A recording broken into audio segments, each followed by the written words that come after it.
another cheeseburger. He's middle management of men, Wesley Fox. A tamer of building codes and fires, Alan Giannis. And he delivers for America, Andrew Murr. Together, they are the Middle Class Holes. So if I asked you how to start a business, could you even begin at the right point, do you think, confidently at all? What do I know? Let's see here. Pro wrestling, porn, tacos, beer. Right, but now, okay, then, all right, fine. Let's just say those are your wheelhouses, right? Could you tell me how I could leave my homeland, show up in a foreign place where I don't speak the language, and make money off of any of those known industries that are obviously profitable for other people other than yourself? With confidence? Yeah. No. Because I would tell you to like just some of the bare bones stuff of like get yourself, whatever industry you're trying to get in, make sure you go through the legal loopholes to make sure it's legit. If you're trying to do food, there's FDA stuff. You have to license yourself. But other than that, no, not how to make money. Right. And I mean, as an American, I could not imagine leaving the place where I speak English, going somewhere where I don't speak whatever it is they speak, and say, I'm going to start a business in this foreign land, right, with a language that I don't speak, and I'm confident that I'm going to be successful at it. Because I deliver to a guy on one of my mini mail routes who owns several nail salons. I ran into him at at the place where you it's where all the people's rent checks go. And I was like, "Oh, you paying a rent check?" He's like, "Oh no, I'm getting the money." Like, what do you mean you're getting the money? Like, oh, they handle all of my tenants, and I own all these different places, and yeah, I come here. Oh, so you're more successful than I am. Interesting. Okay. Wildly more successful. And I'm not gonna disrespect this man by performing his very Asian accent. I can usually understand about 5 of the first 10 words that he says, and context clues allows me to continue a conversation with him. But I'm thinking, like, all right, this guy, I can't tell what usually I'm really good with the Asians. Like, I can tell Japanese from Chinese, Korean, I can't place this guy. He seems like Malaysian, but not Indonesian. Yeah, like Indonesia, the Indonesian area of the world. But this motherfucker's making a lot of money. By the way, he's in a Porsche while I'm talking to him through his driver's side window, and I'm like, and as I'm puttering away in my 1987 fucking mail truck that doesn't have a horn or reverse, yeah, the one that honks when I turn left. I'm like, motherfucker, I'm earning as much as I'm earning a year. And this guy's fucking killing it. Barely speaks English, which means he didn't speak any when he got here. Owns a number of businesses, several properties where people are his fucking tenants, and he's fucking raking in money off of dopey, dumb Americans who don't know how to start a business. And I'm just thinking, you came here with the sole purpose of starting a business. I've lived here my whole life. I have no idea where to get started. God, the idea of starting a business terrifies me. Yeah. Ooh, that's almost like part of the reason I haven't done that. Just to, like, the financial profits, gains, losses, whatever. Just to, like, I might sink myself. I might wind up and wild that. Which, Christ. Here we are talking about this, and all of a sudden it dawned on me that it's like, hey, because you didn't take that step. You didn't do that thing that you wanted to do. You didn't. You know what I mean? Yeah. Yes, I know exactly what you mean, which is why I bring it up, is that, like, how pussified has back in the day, I feel like every red-blooded white American like would try to open a hardware store, right? Like that, like Bakery, the sporting goods store. Yes, yeah. anything. And I get now like the Walmarts of the world. I mean, Sam Walton. I mean, you can hate Walmart all you want. Sam Walton was like, man, well, what if I put a hardware store and a grocery store and a fucking Kmart and a fucking Woolworths and I made them all one store? Let me go down to the local bank in fucking Arkansas and see if I can get this thing rolling. And now he's a global multi-billion-dollar empire. They've put all the small mom and pop stores, of course, that had the same dream out of business. Oh, yeah, yeah. But a hayseed dude with an idea to make something better made it happen. And then I've got this Asian guy who didn't, doesn't know a goddamn, barely still knows a lick of English. Sure. I've been working here for a decade, so I've known this guy for a decade. English hasn't improved, and why would it? It doesn't have to. He's doing just fine without that little extra bit of knowledge. And I'm just thinking, like, of how fearful I would be to attempt a business. Like, what's the mindset? Is it doesn't matter if I fail? I had nothing before I came here. I'll have nothing if I have to leave. Like, what Sure. is that? Where I don't do know. you I mean, get... like the nothing to lose. But how do you understand the documents? You know what I mean?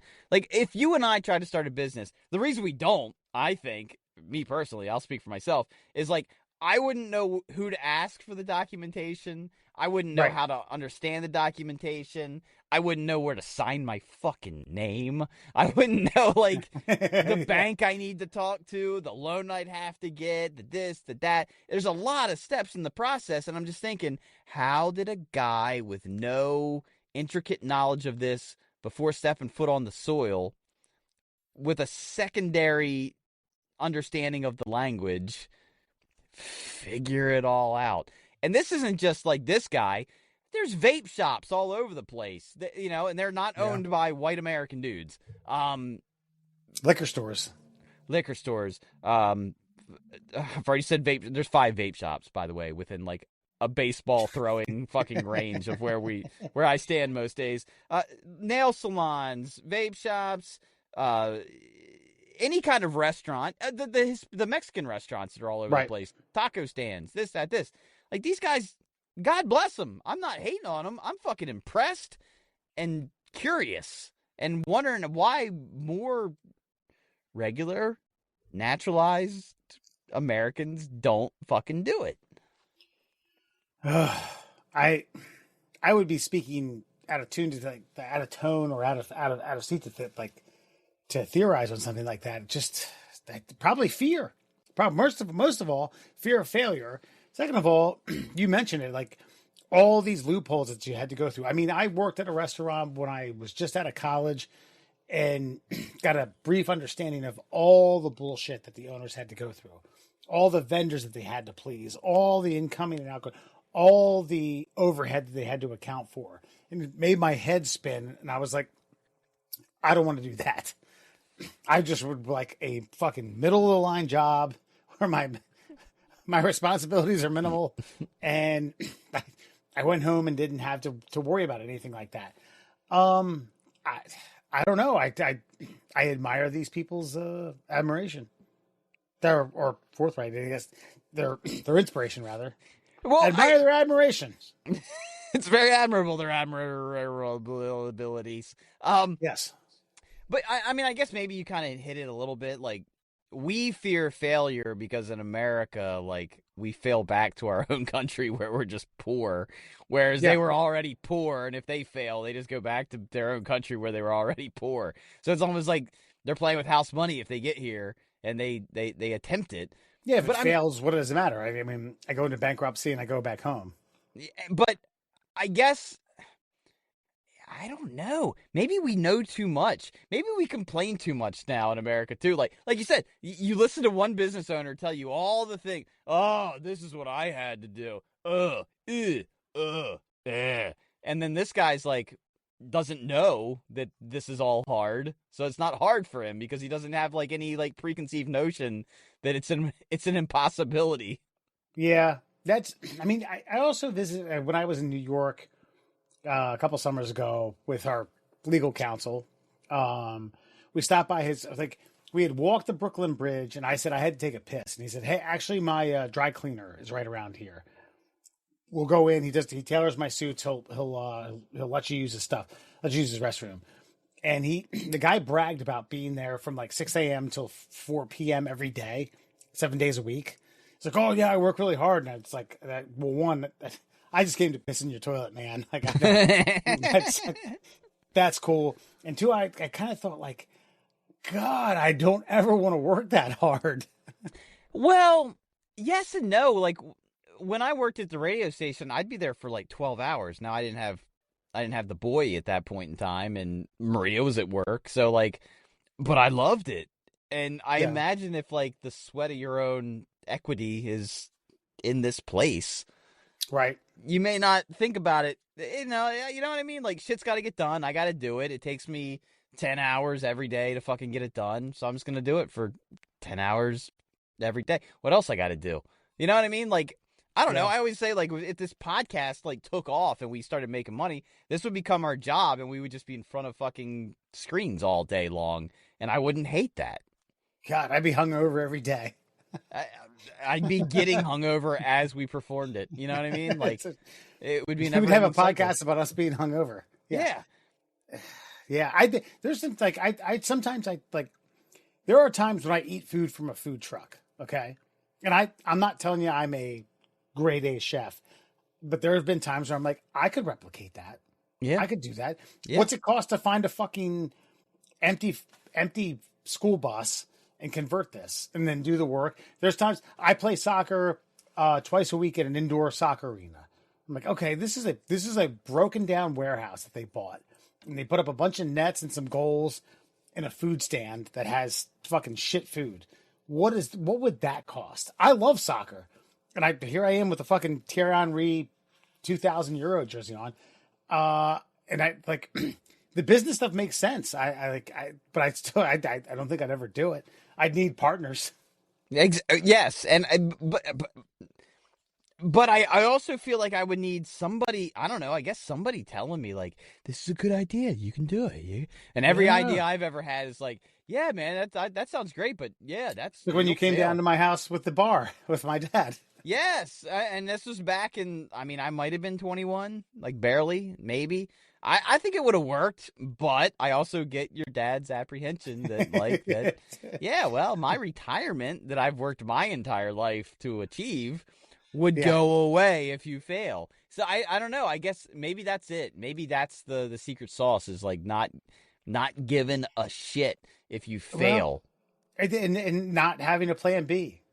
You know, your plan A is your plan A. That actually kind of tracks with like every podcast of every successful entertainer that I've ever listened to is like, I just gave up on all plan Bs, that I decided that if this didn't work, I would just be a waiter for the rest of my life. And yeah.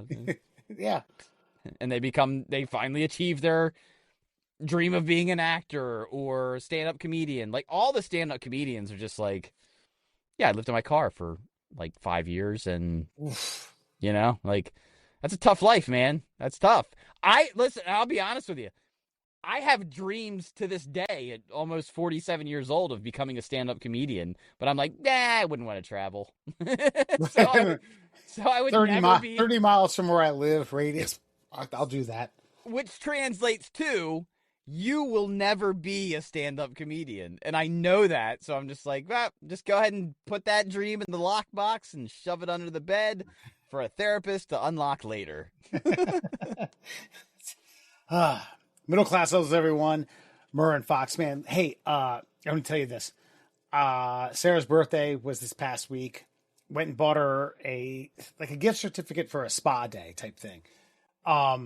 It was, I had something in mind. Their menu is vast. It's, you know, you can do all these different types of things. I was like, okay, I think she would like that. It's a combo package, massage and facial. No pun intended. But I was sitting there and I was like getting checked out, and it's pretty. Sorry, now I'm just thinking, at first I was like, haha, that is funny. And then I started thinking about, well, the facial for her wouldn't quite be the facial that we would get. No. Yes, right. I love it. Let me rub it in. but yeah, it's good for your skin. So the checkout method for them is it was either based off internet speed or just these people not knowing what they're doing. So it took like 3 minutes for them to ring me up for X amount of dollars that I put on this gift card. And it took 2.5 minutes, way too long. It should be like, okay, gotcha, bam. So it's 3 minutes, and I'm looking behind them, and they have things that you can buy, oils, lotions, just an assortment of goods that you can buy there. And behind the cash register was a vaginal dilator. Oh, 10-piece set. It's supposed to prep you for childbirth. Why? No. What? No. Why? No. What? At least as far as I know. As far as you know, I think that's how they're marketing it. I don't think that's what it's for. Okay, this could be witch medicine. I don't know. So wait, okay. I have to assume that you only, if under your parameters here, like, oh, I'm pregnant. And then you go down to the spa and you start buying your vaginal dilation kit. So this is, okay. So this is when you're getting close to childbirth. You're about 2 or 3 months out and you start prepping your vagina for childbirth. It starts opening up your canal. That way you don't tear. That way you don't rip. That's why it's a 10-piece set. Oh, okay. All right. Yeah. I think that's just fantastic marketing. I kept saying, don't stare at it. And I was looking at her and I said, inevitably I look up like, oh God, wow, what's that? 10 pieces. Kids come out your butt? That's weird. What's the 10th piece look like? Oh, I'm right. Yeah. Yeah. No, I think that's just for really horny chicks that really like girthy dicks that they can't find in the wild. That's what I think that's for. Could be. Yeah, because I got news for you. Ladies been having kids for quite some time, and they haven't needed that set in the past. To prep your hooch for breachment. Yeah, and if you get a good male doctor in that scenario, he knows he can give a little relief cut. And then also, maybe a relief stitch on the way back in. Yeah. Well, I think the idea of it is if you do it right, you will be minimal to no stitching. Sure. I will say this. A 10-piece set, man. I mean, it goes a long way. Well, yes, I know, but I will say that this is so bad for me to admit. I got kind of lucky in the worst way possible. So cesarean section? Yeah, at the last second. We were there for natural. There was some weird blood pressure stuff going on between her and the baby. And they were like, we don't want to chance it. We want to get him out of here as soon as possible. And it was just like, well, what's that mean? We're going to take it out of surgery. We're going to do a C-section. Like, oh, is she going to be okay? Yeah. Is she going to be all right? You mean nothing's going to change down there? Yeah, so it's not gonna look like it's not gonna look like the Predator. But then the realization of they are literally pulling her insides out to get to the child. So it's like, oh yeah, it was a intense pacing section because you're not allowed in there until they get him out, and then they let you back in, and then there's a big fucking Star Wars blue screen up around. All you see is her neck, and she's all high on fucking every drug they have in the hospital. I'm like, is he okay? Yeah, he's great. Yeah, so that was so no 10-piece set needed. Your small intestine looks weird as shit, girl. It looks so fucking weird. I think I'm done. This is one of the first jobs I had when I moved down to Baltimore. I was at the AV Tech at the Hilton, where we stayed after I got married. But one of the younger guys was expecting, he and his girlfriend, and the director, our boss, who was like 40 or 42, had a couple kids, and he was like, "Oh, tell me, damn, you're expecting. That's awesome. That's great. Tell me about it." And he learned that they weren't going to do a spinal tap or any type of drugs to ease the transition. He's like, no, she's been doing these like breathing things. I think we're okay. And he was like, I'm gonna tell you right now, there's no breathing in the motherfucking world that's gonna help your woman right now. And then he explained, he was like, they have a nurse that's there prepped for when she poops herself. She's like a soft serve ice cream machine scooper. If you think breathing's going to help that, you're wrong, dude. And I remember all of us in the office were like, oh, shit. What are you going to do? Yeah, I think she did give birth like months later, and he was like, oh, God, it was torture. I just remember you telling the story about a wrestling competition at your fraternity house and a swimming pool filled with, I don't know, lube or some shit like that, and you guys had to wear G-strings or something. And it was... one of your balls came out the side, and you were like, I didn't even care. Because at this point, yada, yada, yada. And it was just like, it was this recognition of shame and when it just needs to go away. Like, childbirth, you're bringing a human into the world.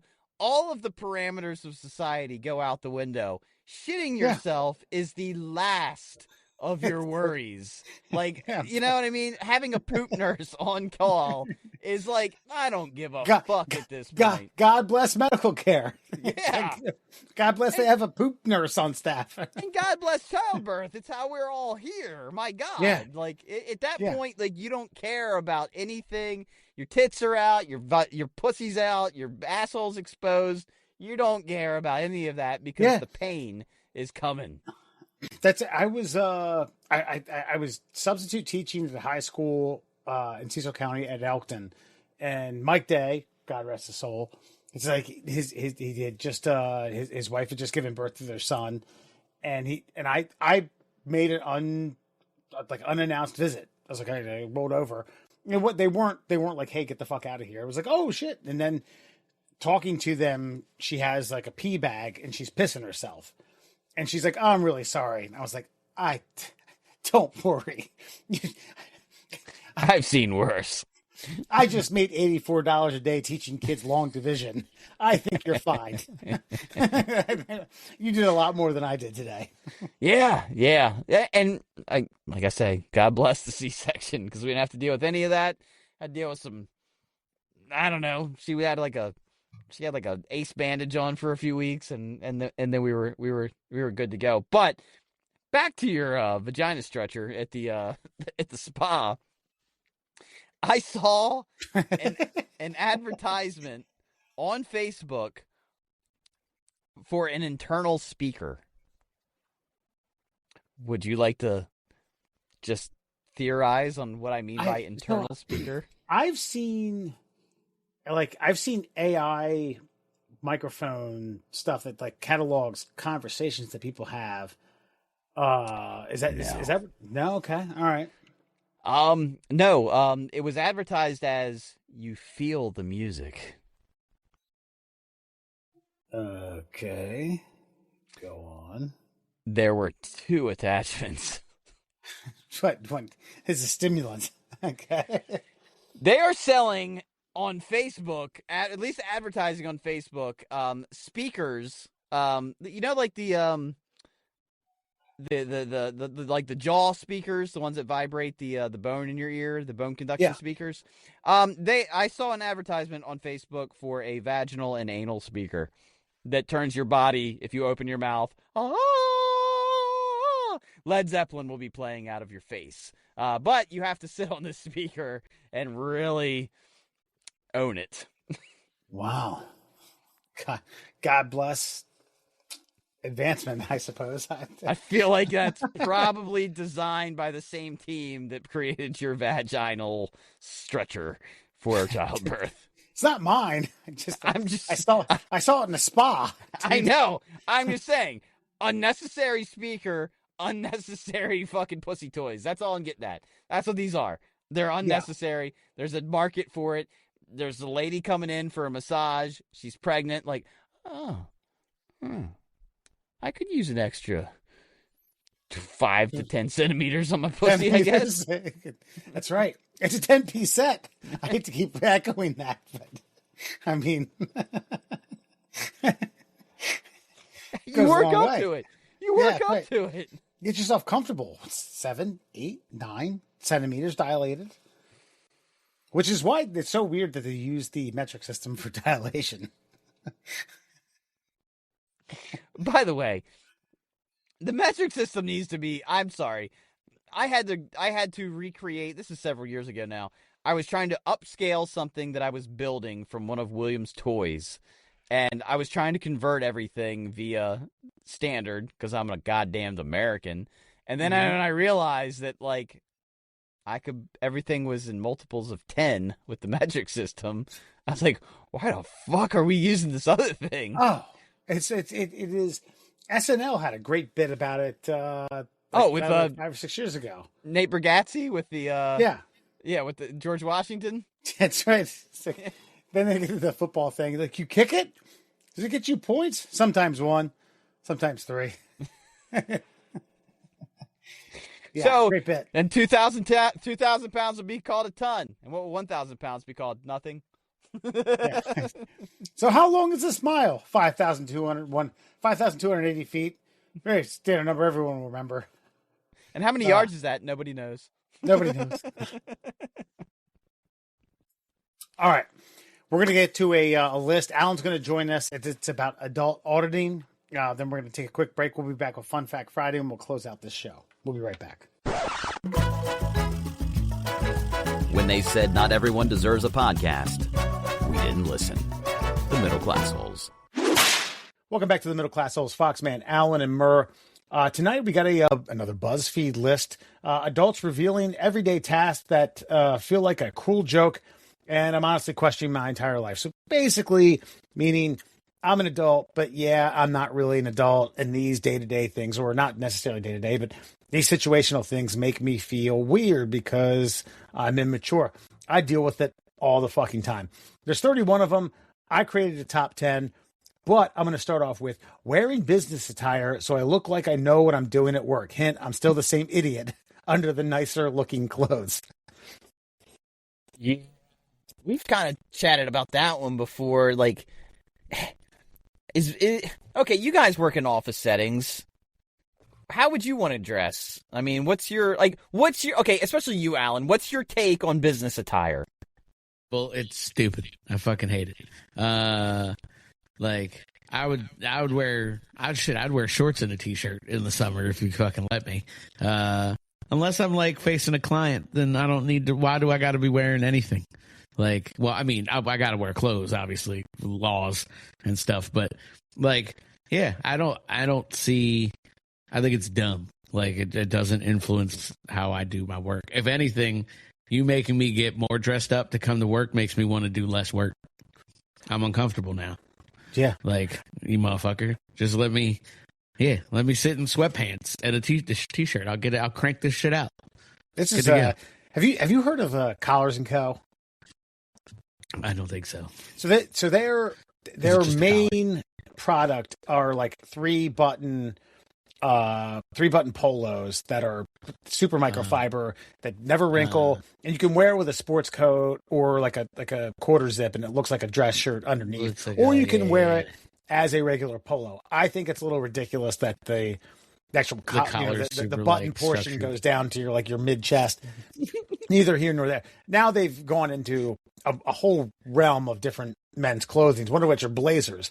And I've seen the ads. It's like, it never wrinkles. You can travel with it. It's great. It's flexible. It's breathable for the low price of like $390. I'm like, oh, come the fuck on, you guys. And I get, like, I don't have to dress up like that at work. There may have been a time, the current company I'm with is lax. I've never wore a suit. I think once I've had to do dress pants and a dress shirt in the 5 years that I've been there. It's a little bit different. I had worked at companies where I did have to wear, dress pants and a dress shirt, or during the summer they would lax it up a little bit, and you could do golf polos, or they said polos. I always wear golf polos because it's just easier, better for me. I don't own any fucking thicker polos than dry fit or fucking whatever Adidas's dry fit is called. Yeah, but they made a good point. I'm the same idiot. Yeah. I'm the same guy you went to a happy hour with and exposed all my deep secrets. Yeah. I do. I'm so torn on this because I agree with the sentiment, but it's also trickery, right? You know, like you said, Alan. Like unless I'm in front of a client, I don't know. Do the clothes trick the man wearing them as well? Like if you look like you're supposed to be like ready for business, are you ready for business? Sort of. I don't believe in that shit. I know you don't. I don't know. But you got to think about all the idiot coworkers you have. I think about this. Like I was going to say, there are probably weaker people mentally than I. And yeah, they probably need that little, they got to get up, fucking tuck their shirt in, put their work shoes on and gets to psychologically working. Nope. I'm just going to go do the big boy. Don't dress for the job you want. Dress for the job that you don't dress for the job you have. Sorry. My mind's like, damn, I got to go do that shit that pays me money. Let's go do it. Like, I don't give a fuck what I'm wearing. I was like a courtroom, So you're because lawyers are all going to be in business attire, and they're going to recommend that their clients, if they're not in shackles in a singlet, you dress up, look good. OJ, Christ, that guy dressed in $1,000 suits every time. It was like months. No, I mean, even my current company, like the first week or something, because I would always wear like a jersey or something on Friday because it's the weekend. I'm either going to a nose game or it's Ravens or like I got my Newcastle shirt on, and I did that, and they were like, "Whoa, what are you doing?" And I was like, "I'm wearing a shirt. I'm here in the office all day." They were like, "Yeah, nah, you gotta wear a collared shirt." I was like, "Fuck." You should have told me that. I might not have come here if you had told me that beforehand. I don't like literally having to dress too much is a deal breaker. Like if somebody was like, "Hey man, you guys are be in a suit every fucking day," I'd be like, "You can take your job offer and fucking shove it." I'm never gonna happen. Like unless you pay me a fuck ton of money, then we got there's lines. But yeah, nope, absolutely not. Yeah, I fucking hate it. When I went to broadcasting school, they made us wear a suit and tie every single day. And keep in mind, the first job I got, we had an intern licking a dumpster, putting a snake in his mouth, and hitting him with fucking a car while wearing bubble wrap. I was going to say, like, there is, like, especially if I was in, like, that school like you, I probably had the same mental image of, like, all right, man, I'm going to go fucking shock jock it somewhere. Let's fucking do it. Like, I would absolutely not wear a fucking suit. Like, I'd be like, you understand, we're midget tossing at my first local radio station that I land at. I'm not wearing a suit to this fucking school. Like, the midget will wear a suit. The midget will have a suit on. Yeah. Well, he needs to because he needs a leather belt so we can throw him, from the back of his pants. Corinthian level leather. Yeah, that's how you throw dwarves. I've learned that.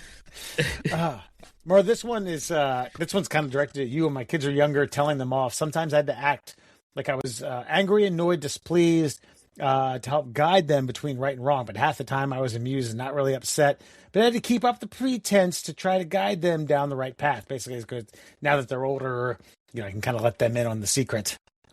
Yeah, I mean, I think that's the kind. I'm kind of like tracking times that I've yelled at him about stuff that I thought was hilarious, so that when he finally does come of age, I'm like, "Hey, remember that thing that you did, dude? That's fucking great, man."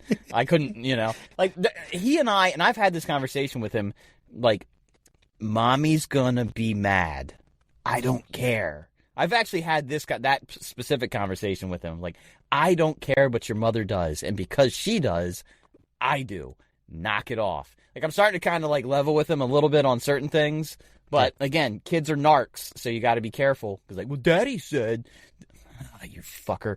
You turned me in. Now I can't trust you. I trust you. I can't remember what he turned. He did something. He's like, well, Daddy said it was okay. I'm like, that was between us. That's when you turn on him. You just see you fly fucking off the handle. You'd be like, no, the fuck I did not. What are you lying? You lying to your mother? You go the fucking opposite direction and traumatize the fuck out of your child. Here's the best part. As a non-parent, that's my suggestion to you. Here's the best part. I sort of did that. I have the baby though, Alan. I didn't tell him why I was doing this. I was like, all I said was like, I shook my head like no, and I was like, you just lost your iPad for 2 weeks. He's like, what? And I was like, yeah, 2 weeks. And I didn't explain it. And then later on, I went to him. I was like, you know why you lost your iPad for 2 weeks? He's like, Why? I was like, because you narked me out. That means you turned me in. That means that we had a secret and you let it out of the bag. So that's why you lost it. So Yeah, I didn't make myself a liar. I just was like, you know what you should have done you. was That's fair. because he didn't know that he narked you out. You should have held it for another week. You don't even know. Fuck no. You don't even another know. week. No, so here's what that's the one. If he does it again, that's when you fly off the handle. Yeah. The Okay. opposite direction. You know what Yeah, I'm saying? that's Because fine. now he I'm knows. Now he knows the line, the habitual line stepper. You can't let him be a habitual line stepper. Like, but man, I can't let you. Like that sheer that sinking feeling in your gut when somebody turns you in. It's like, fucker, like first 48, I'm going to fucking jail for life because of your little bitch ass. Ain't happening again, buddy boy. No sir. Guys like me don't do good in jail. Especially mommy prison. Jesus Christ, that's the worst jail. This is. I remember asking my dad when I was an adult. I was probably like in my late 20s, and I said, "You didn't think those prank phone calls were funny. You didn't think me and Nick and a few of those other guys making those prank phone calls was humorous at all, did you? That wasn't your brand of humor." And he said, "No. I thought it was hilarious. I couldn't condone it. I couldn't tell you, right? Pick my phone up, pick my landline up, and make prank phone calls. Yeah, that's hilarious. Keep them coming there." Choosing a good bottle of wine, standing in an aisle, squinting at labels, pretending to understand the difference between oaky and bright. Then I pick one with the coolest looking bird on a label and act like I made an educated decision at dinner. Total theater. Yeah. I mean, I know what I like, and it's South American red wine.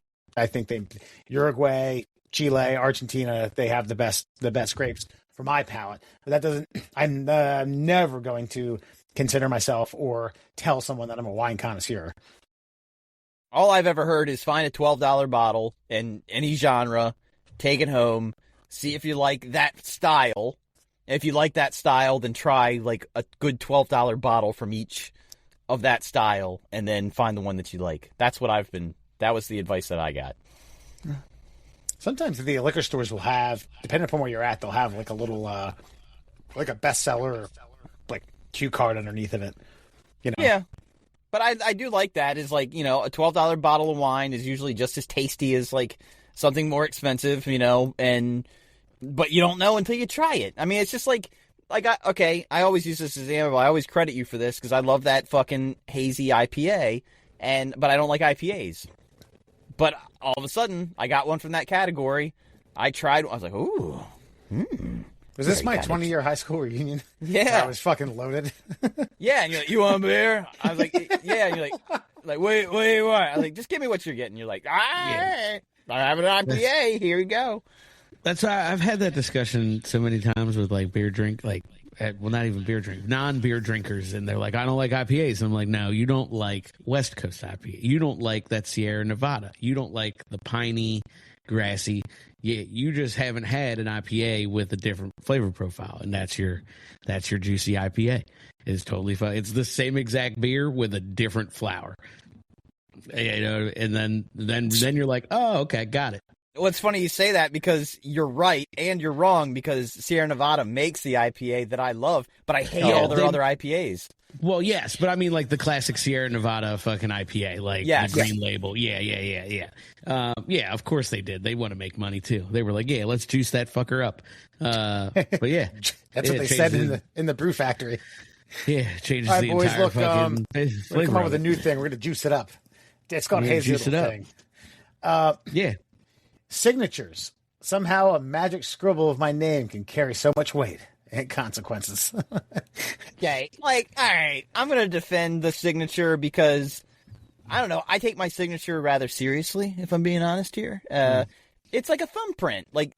It's not really legible necessarily, but it's done in a manner that you can't recreate.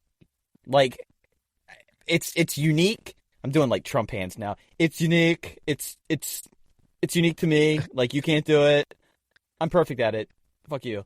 So if I saw someone try to sign my name the way I'd be like, nah, it's bullshit. I would instantly recognize that that's not my signature. Yeah, I think I think for the context of this list of just saying like like, all right, put pen to paper, and you're like, Yeah, but again, but there and is anything sacred. Do we mock the legible signature? You know what I mean?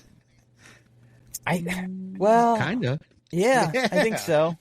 Because Yeah, you might as well just like the Adobe Acrobat fucking default, signature your shit. It's just Right. Your cartoon e-signature? cursive. Yeah. Well, Yeah. what's hilarious about that, Alan, is my mom's signature is absolute, like kindergarten teacher, perfect cursive, which takes a steady, dedicated hand to. I can't recreate it because I'm a sloppy dude. I can't make perfect like loops and such. And I remember having a girl in high school like, hey, listen, I need you to put my mom's name down. How's she sign it? I was like, absolute perfect cursive, and she did it, and I was like, oh my god, like it's only something that like certain humans can recreate. That's fair. Because, like, you guys are old, but did you, I don't know if you had this part on the SAT, but the SAT, when I had to take it, like, at the very end, you had to flip it back, and there was, like, a little, like, essentially a statement that you had to write in cursive on the back and sign and be like, I took this test, basically, is what this shit says. But they, like, after I was sure the first time, every proctor was like, all right, guys, I know we're about to fuck. This is about to take a second. I need you to turn it over, write those words in that box in cursive, and sign your names. And we were like, the fuck? Half of us can't even do that. And, like, I figured it out, but I remember my hand doing it, being like, this is foreign to me. And, like, having legitimate other, like, 17-year-olds be like, how the fuck do you make a cursive G? And be like a grown adult being like, here you go, idiot. Like, you learned this at one point in time, but you're a generation where it's basically dead. Like, yeah, there you go. Yeah. Isn't that stupid? Thank you, Walter. It is. It's so dumb. By the way, do you guys remember the I? Like, Yes. the I is... Yeah. Like, Yeah. Yep. that's... I don't know how to make a Z, a lowercase Z is the dumbest. I can't believe I remember these. Alan's like triggering my. Yeah, I remember that. Yeah. See, like, I could do it. It's just like my hand doesn't move quickly. It's like, oh yeah, that's how you do it. And then I kind of get going. But like, Not like riding a bike. Yeah. No, Yeah, not at all. I do printsive. It's half and half. It depends on. I don't like the way cursive A's look, so I make uppercase. I make uppercase print A's, and I follow it. Yeah, It's funny that you say that, but I don't like cursive A's either, and I have obviously a cursive A in the front. So mine is like a stylized uppercase, like print A. That is the A of my first name and my signature. I use the center line to flow into my next letter, so it's like. And then my initial letters, like the A, the L, and the L, are all pretty prominent. And by the way, sorry, Wes. I don't mean to derail this, but this is my main reason is I feel like the cursive A is a bitch ass letter, Right? But an It's just uppercase print A is a powered letter. Yeah. No, uppercase cursive A is a lowercase print A, but bigger. Yeah. Whereas like they just took the little A with the little fucking tail and they were just like, whoop, yeah, and just increased it font size. Fucking and they were like, loop. that's a capital A. No, it's fucking not. Get that out of here. A print A is a fucking power tower, baby. I ain't fucking giving that shit up. Kiss some Really balls. just structurally sound. You just Thank fucking you. put A's as a foundation. I'm not giving it some bullshit pigtail to start. They have homes called A-frames. Yeah. This is when I first started teaching, my first real job out of college. The giant that was by my house was the first time I had to do like the digital signature on you had the pen on the digital notepad, and I always used to just draw a penis. My reasoning and rationale was if there was ever a crime and I was a witness, I could be like, "Yep, that's my signature. I was there." I witnessed it. I signed that. That's my signature. I witnessed the robbery. This is a penis, Mr. Fox. Yeah. Who else is going to do that? That's me. That's Wes Fox. Yeah, that's my signature. Yeah, the penis. Right. You notice the emphasis in the balls. I was going to say you could just do like ball, like a W for balls, and then just squiggly line it out, and that's just Wes Fox. Good. Yeah. Yeah. Doing it right now. Yeah, you know what I'm saying? Like you could probably revamp your fucking signature into a penis. Is all I'm saying. I feel like I got like a Dave Letterman thing going on. Like, you got the right first letter for it. Is all I'm saying. Got the foundation. You're right. Yeah. Volunteering for my kids at a school event. I just ended up standing there waiting for instructions from teachers. Imagine my shock when they gave me a knife and asked me to cut apples, and I'm like, oh, wait, you trust me with a knife? Right. Yeah, I'm an adult. Of course you trust me with a knife. Hold on. Say this one again now. So basically, volunteering as a parent, volunteering at a children's event. Okay. I'm just standing there waiting, kind of just like aimlessly waiting for instructions. Someone hands them a knife and says, hey, you cut apples. And you're like, what? You want me with this knife? Oh, you're right. I'm an adult. Of course. I trust you. Oh, okay. I do remember when they used Earth Day, we would go down from the high school and they would get like a dump truck. So you guys celebrated Earth Day? Cool. We'll start there.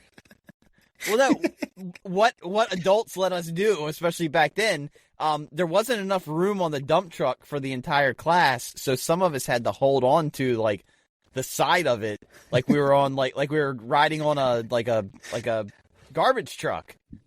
And I'm like, I can hold on to the side of the truck. Like, there's not enough room inside. All right. I'm 17 and I think this is awesome. I might die, but you told me it's okay. So we're going to do it. Yeah. That is, man, how times have changed. I know we're inching on 30 years from that, but I understand what you're saying. I was on a class trip where we were at the science center and they're like, okay, yeah, we have 2 hours and the buses will come pick us up. Yeah, you guys go get lunch, do what you want to do. And we were like 15. Oh, so we can just go wherever we want in the Inner Harbor with nobody? Yeah. We went to Hooters. Of course. Got some drinks and I thought, man, yeah, that's all of us in there giggling like, yeah, there's no one here to tell us no. It's so great. Sorry, I'm distracted by trying to figure out the signature for you. I was trying to do it too. I'm going to need I need to smoke. I'm on to something here with the balls and the shaft. Yeah, see, that's the W, though. That's where it's at. I just need to figure out how to work the F in there to make it seem feasible. And I was trying to, like, X is a bad letter to make ahead of a penis is all I'm saying.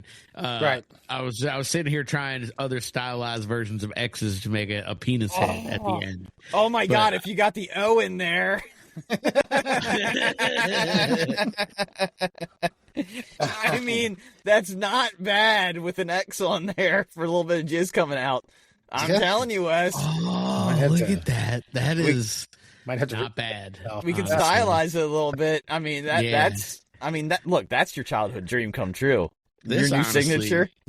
I'm not an AI guy, but this feels like something you should put into AI and be like, listen, this is my name. I need a signature and I need it to look like a penis. Yeah. W Fox. I need to rebrand myself. Yeah. Mostly with penises.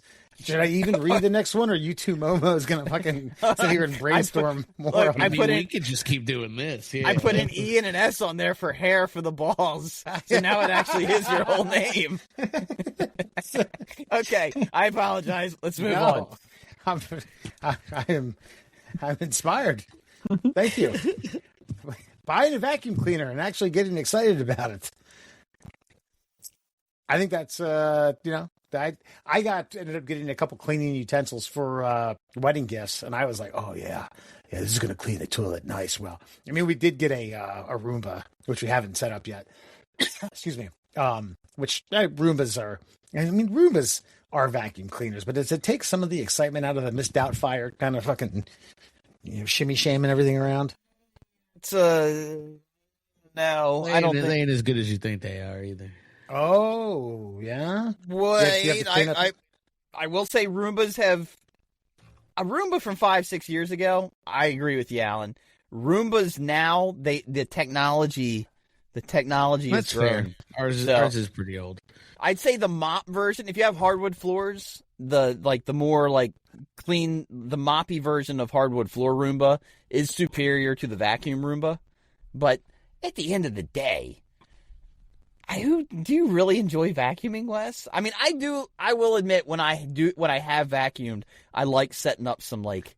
It's almost like those guys who do like professional lawn mowing and they put the fucking nice stripes Lines. in. Yeah. Yeah. There is something about putting some nice lines down with a vacuum. But if it's really vacuuming something you want to hang your hat on? No, not necessarily. But I know if I'm getting myself a heavy duty, high RPM reel, gonna suck the dirt out that I know that the pussy thing that I've had is gonna replace. Oh yeah. The boy's getting a semi chub. Yeah. I remember the Kirby. Do you remember the Kirby being like the envy of every housewife like growing up? No. The Kirby. Really? Oh, the Kirby was like the shit, dude. It was like the classic like Looney Tunes. Like you had the vacuum thing on the floor, and then you just had like the mouthpiece thing. Dude, that thing could suck the shell off an egg. Leave the yolk, of course. Kirby vacuum cleaner. The Kirby vacuum. Yeah, man. It had the bag. Yeah. Well, we had an Electrolux, which also old time. They were door to door, so it was old timey. And they also had fucking they had special bags that you had to buy for them and shit. It was crazy, dude. My neighbor had the the vacuum in the walls thing. Did you guys ever see that growing up? Oh yeah, I know what you're saying. Like down, like at the floorboards. Basically, you would open up this hole in the wall and just plug the tube in. Oh yeah, I had seen those. So the house was just sucking all the time, and it was vented off, and then as soon as and it would just suck everything into the basement. And I think like once a year you would just clean out this trap, and it had all your shit from like a year's worth of fucking dirt. I always think of like industrial tech classes always having those where you push like wood chips and shavings in there. Yeah, but they were super expensive like units for a house. Like almost nobody like middle class had one, but my neighbor had one. I used to think I was like the greatest thing in the fucking universe. Like, really? Your house just vacuums itself? It's awesome. Probably sucked. Probably was so much maintenance that you needed and shit. Just one technician in like a tri-state area that knows how to do it. It was such a specialized unit. Yeah. Having to fake laugh with colleagues and stuff at work. Sorry, this is a little bit. Having to fake laugh with colleagues and stuff at work. I enjoy my colleagues now. There were times where I was like, oh God, no, so bad. Yeah, there are still some that I'm like, oh yeah. Yeah, I feel like that's like. There's people you like, and then there's people you're like, but they can't be mean. Like they're harmless. They're just like, fuck. Yeah, I guess. I don't do it. I do not fake laugh. I don't do it. I just don't. I don't have it in me. Like my constitution doesn't allow me to. I'm maybe I'll give you like a, but I do not give you like a hearty chuckle for bullshit. Like you either earn your laugh or you die on the vine. Yeah. I can't do it. Well, that's fair. I guess if we're speaking like laughing, I don't like belly laugh fake for people, but yeah. Just when being fake in general, just like, oh yeah, your kids, great. Thanks for telling me. You know what I mean? That kind of shit. It's when I was at the University of Maryland, they really pressed this. A couple of the cardiologists, bigwig cardiologists at the top of the food chain, surgeons were on one of the affiliates here on TV. And it's like, you all should check it out. It was a great interview, such great PR, and they were going over like heart healthy diets. And they said, like, this doesn't mean you can't splurge, you can't enjoy yourself every now and then during the week, right? And one of the guys says, no, you can have a cheeseburger once a week, but not 4 cheeseburgers in the week. And then the newscasters were like, oh, I was like, oh God, these idiots, they let them air that bullshit. This is so bad. Yeah. No, I can't do Momo that. shit. I can't. Yeah, that's no. They're paying you to laugh, I suppose. I don't know. I feel like that's hilarious because you can fucking really just ham it up. Right. Like, and they're paying you for it. Like, I'd do that. Like, if you're a interviewer or someone on the if I was like talent. a local news guy, like if I was WBAL or some shit, I would like knee slap, fucking belly laugh and shit. Like, yeah, if it's your job, but if I'm at my job, like in my mailroom job, and it's like, I'm not gonna give that. Like if the teleprompter writer makes a bad joke, he's not getting that. You know what I mean? Yeah. He's my coworker. No. But the guest, sure. Yeah. Not a problem. Yeah. Not But I'm going to make sure you know it's fake. Oh, yeah.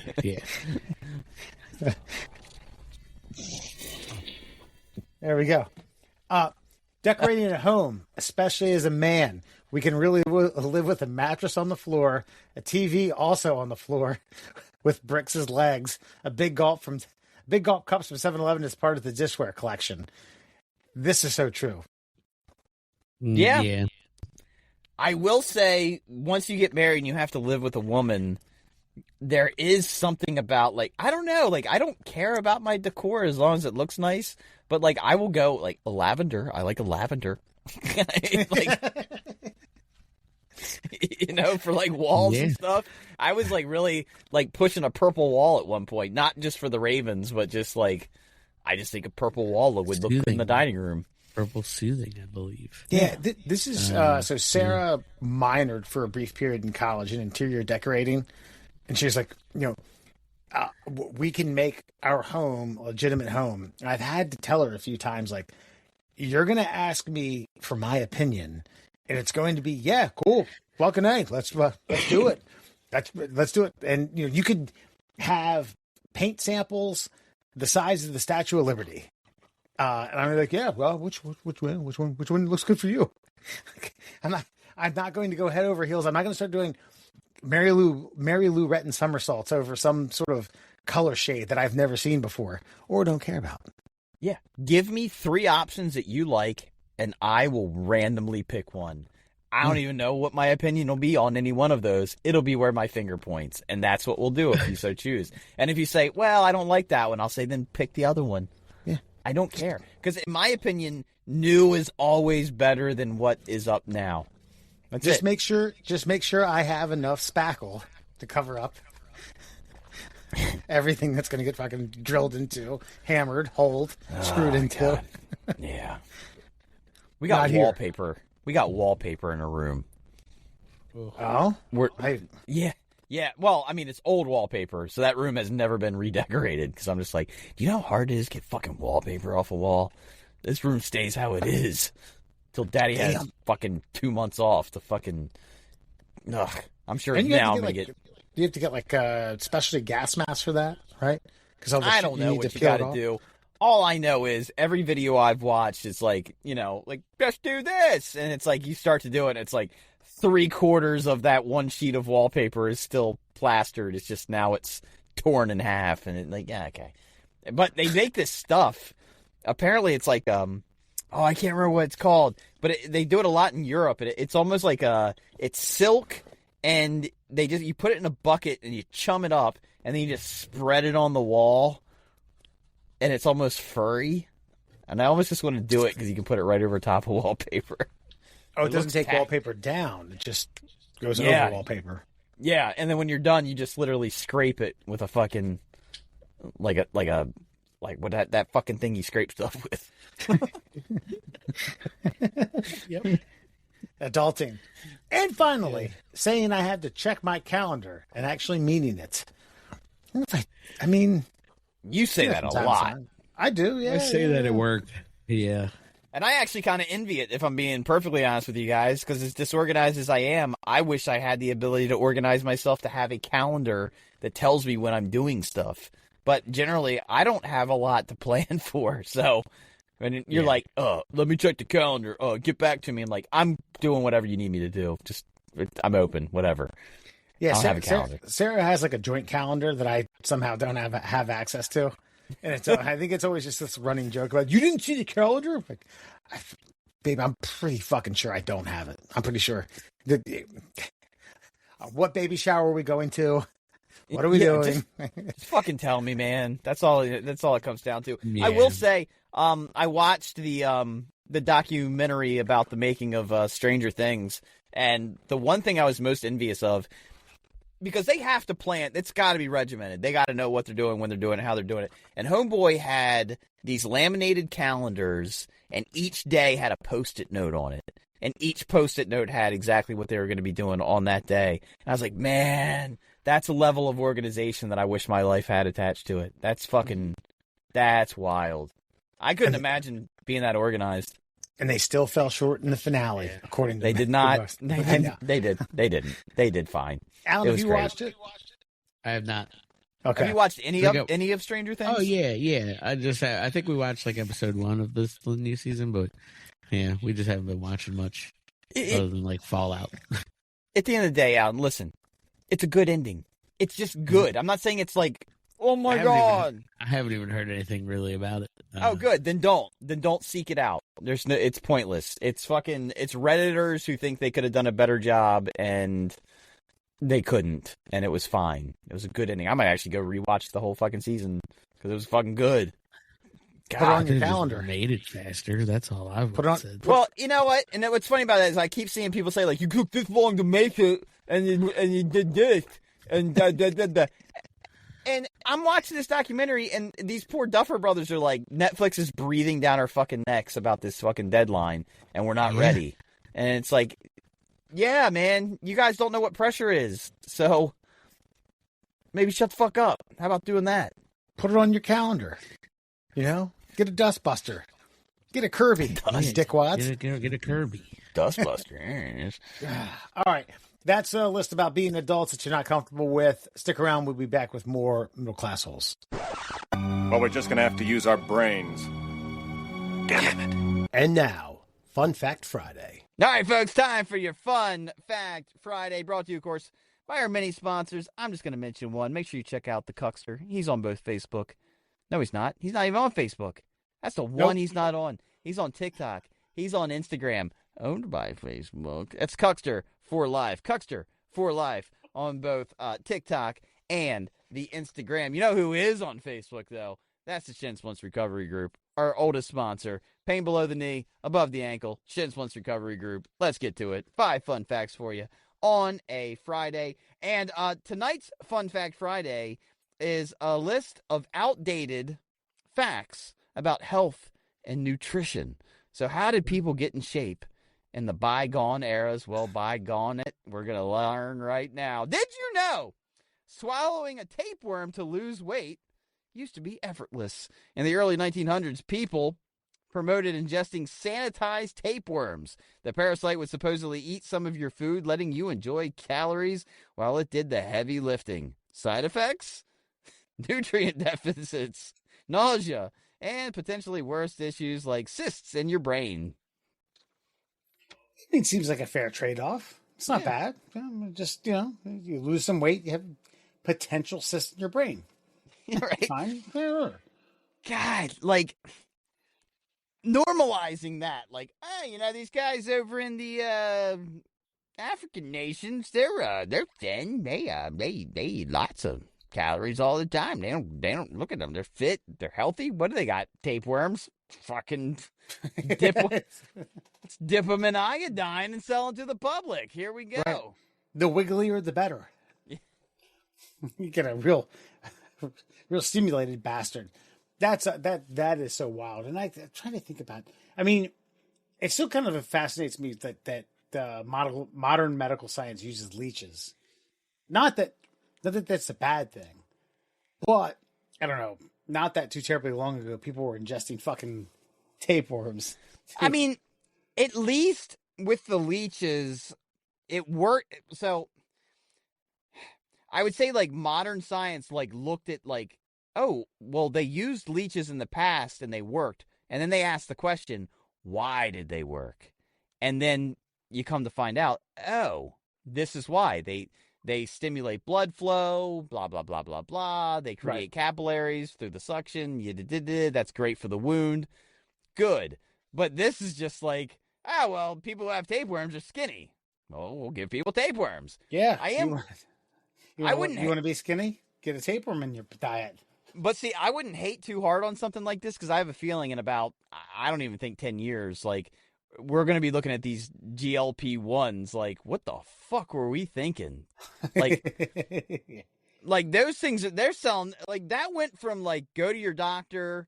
If you're morbidly obese, they're going to get you on this weight loss drug and you're going to get back to a healthy weight. And then life takes over. You got to work out and eat right. Now it's like candy. There's so many commercials for GLP-1s now, like all your Ozempics and stuff like that. And look at these Hollywood actresses. Look at like Demi Moore. Ozzy's daughter. I mean, the list goes on. Like these. What the hell was her name? Sharon. Susan. That was the wife. I know, but Susan, is it Susan Osborne? It's her fucking name. Ozzy's daughter. Yeah. But keep going. Like, did you see that recent video with Olivia Wilde? Kelly Osbourne. Like Olivia Wilde. Olivia Wilde looks like a crypt keeper reborn. She claims that it was a fisheye lens and she was too close to the camera, and I'm just like, I don't know. I've seen a lot of skateboarders on fisheye lens. They don't look like that. Like, you know what I mean? I've seen crypt keepers on 360p. Yeah. Yeah. Dude, it's bad. Like, there's now like like temporal wasting or whatever, like where you can see that like even the fat on their skull is gone, and like it looks like they got an indentation by their eyes. It's bad news. So don't hate on old medicine when we've got plenty of bad modern medicine. Bring back the tapeworms. Make America tapewormy again. That's right. Did you know chewing your food 32 to 700 times used to be a weight loss tip? Horace Fletcher, the great masticator, populated Fletcherism around 1900.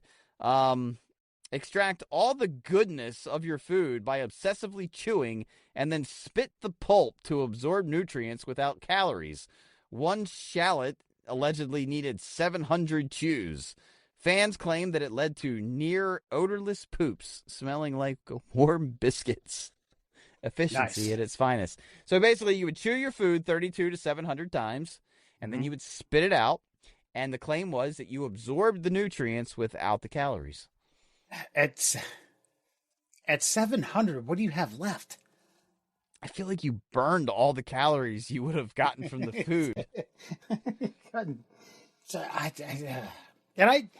This is weird. Like, my grandfather had diverticulitis, and I remember watching him eat a hot dog once and saying something to him about just chewing. Like, oh my God, I just watched you chew a bite of a hot dog fucking 75 times. And he explained, like, yeah, I've had surgery and I have to chew this stuff up in order to digest it. Fuck you. And I was like, oh, well, that's okay. So he had to basically turn all of his food into paste before. Well, the stuff he wasn't supposed to be eating, a la hot dogs. But where we went and ate hot dogs, you couldn't give those puppies up. I mean, it just like doesn't matter. Life or death at that point. And where was this? Iowa. Oh, a good Iowa hot dog? Really? Right. Were they that good? In my opinion, the milkshakes were better, which he ate 2 of, drank 2 of, chewed 2 of.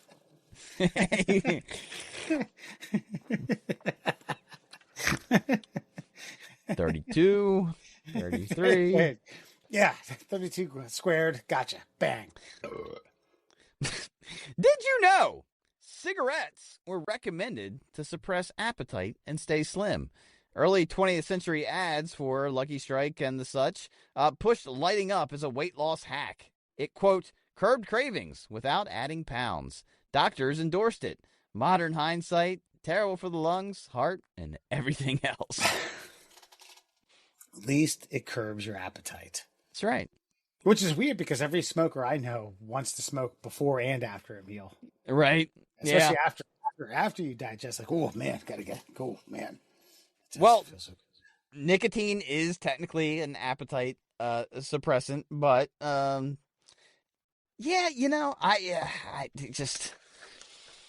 don't know. There was a whole thing like models in like the 80s and 90s. All they did was smoke cigarettes and eat beef jerky. So it's just like protein. Probably some of this for your jaws too. To Yeah. pronounce the jaw muscles. Yeah. And you had what's that face? Gia, remember? Maybe It was the model that Angelina Jolie portrayed in the early 90s, the one who died of AIDS. Oh. I bet that kept her thin too. She was doing more than smoking cigarettes. Yeah, I was gonna say the AIDS kept her very thin as well. Well, it was intravenous drugs. So the inability to fight off illness kept her thin and sexy. Yeah, for a brief period.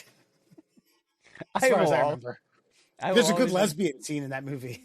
Oh, and what year was Angelina this? Jolie, and what year was it? Yeah, I think 92. Hold on. Oh, yeah. Okay.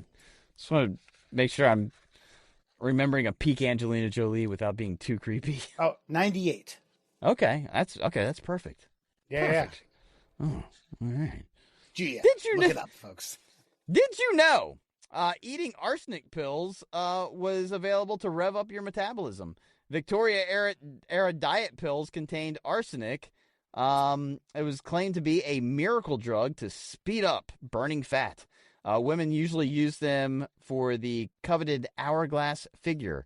It was poisonous, of course, causing everything from skin issues to organ failure, but fashion bloomed wild. I look like death, but damn, death looks good. This, just remember. Arsenic? Fucking arsenic? Arsenic. Come on.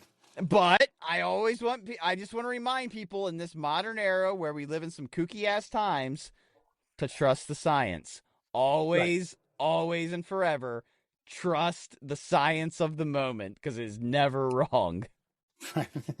Smoke cigarettes, eat tapeworms, chew your food 700 times, swallow arsenic. It's science. They've agreed on it. It's fine. Yeah. Not the 700 times thing. Still pretty good. Yeah. 700. I've never chewed anything 700 times. Maybe a straw after I ate ecstasy or something.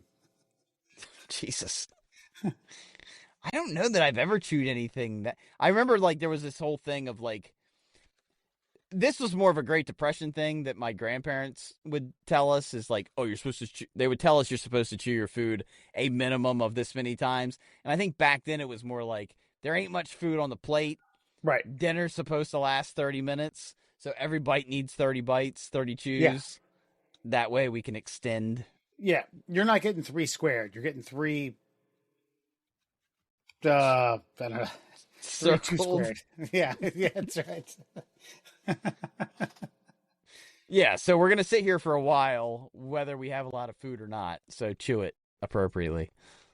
These beans taste good after I've chewed them 600 times.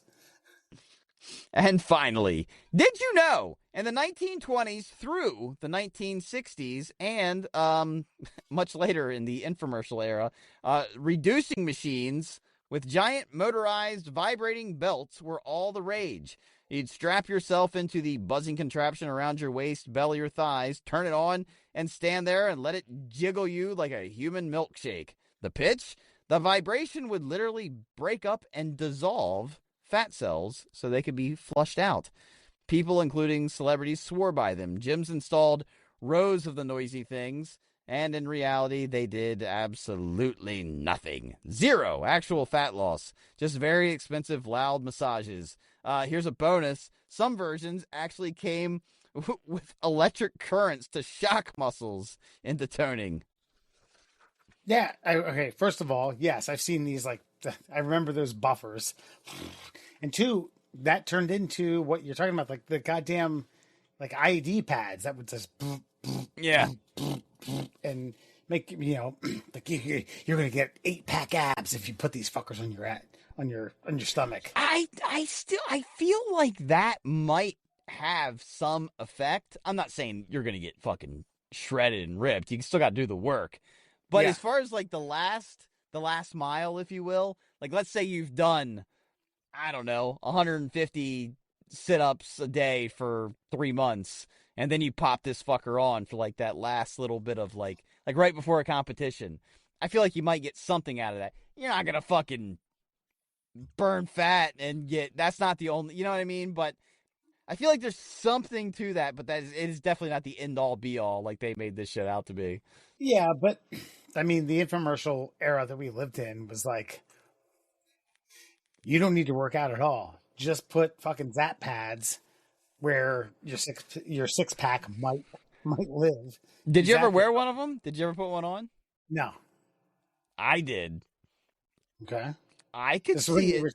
You were doing that and the body blade at the same time? Yes, it was my body blade era. Yes, body blade and fucking Zap pad. No, man, that thing, the thing is, it would tense you. But you gotta remember, I was also in pretty good shape at the time, but wasn't working out. But like, imagine flexing to full capacity. Like, I don't know how many times, like 10 times a minute minimum. Yeah. You're gonna get some definition there. It's not gonna be the thing that gets you in shape, though. I'm not an idiot. I get it. But there's something to that part. The shaking and jiggling thing does absolutely nothing. That would have been if to be alive at that era and walk into someone's house, like say, hey, come over for a cocktail party, and you walk over and the host's husband is like, yeah, just finishing up a jiggle sesh. Like, oh God, Mitch. God, how good would you feel about yourself though? Like you're exerting no effort. Right. You think you're getting in shape. So you're like, I'm going to go, honey, I'm heading downstairs and go work out. 45 minutes, 3 martinis later, shaken, not stirred. God. God, money pissed down the drain, but that's fine. I mean, I've been to a couple houses where like Nordic tracks have been thrown out. You were there for one of them. Which house? Calvert's house. Oh yeah. Yeah, like a generation 1. Yeah, no, I remember seeing that and thinking like, I wonder if I could get some use out of that. But it's just, that's just too much. I've used a Nordic track. Those things are legit, but not for the space they take up and for the stupid motion you have to do with your body. No, if you're into cross country skiing, perhaps, but no, it's just not very, by the way, every time the Olympics comes up, the Winter Olympics, like I think about that being a mode of transportation. Could you imagine, like, an era where like that's how you got to work or wherever the fuck you were going? Right, put your skis out front, lock them up. Oh God, no! But then you got to go like 5 to 10 miles. Like, right, honey, I'll see you later. Right. You get to work, not burn out. And then you got to ready go to home. work, ready to go. Oh Jesus! Ready to create some Excel files. You know what? I haven't gotten my workout today. Where's that jiggle machine? Yeah, where's that zapper? And that, my friends, is your Fun Fact Friday. All right, folks. You can find the Middle Class Holes on all your social media platforms, TikTok, Instagram, Twitter, Facebook, and YouTube at the Middle Class Holes. You can email us at tickleourtummies@gmail.com. That's tickleourtummies@gmail.com. We'll be back next week with more exciting news, some sort of extravaganza, some sort of jiggle wiggle that makes your heart. Christ, I couldn't find something that would palpitate. Palpitate, baby. Yeah, there we go. All right, take it easy.